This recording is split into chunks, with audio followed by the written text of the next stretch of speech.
So, yun mga idol, isa sa mga nag-aalaga sa trapalpan.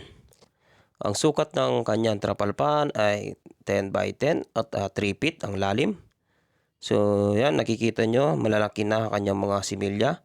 So, dapat ganyan yung mga size na ilalagay nyo sa trapalpan.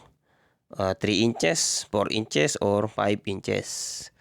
Tapos, at ang pinapakain niya dyan ngayon ay pre-starter zero. So, yun ang maliliit na butil. So, yun mga idol, hindi pwede dyan yung Primas. Kasi agad polluted yung tubig. Babaho at maraming mamamatay. So, iwasan natin magpakain ng Primas kapag ganyan maliliit ang ating mga alaga. So, ayan napakarami. So, hindi lang natin alam kung ilan piraso ang nilagay dito sa trapalpan na ito. Pero tingnan nyo, aliliksin nila talagang walang namamatay. So, ayan, subaybayan natin yan.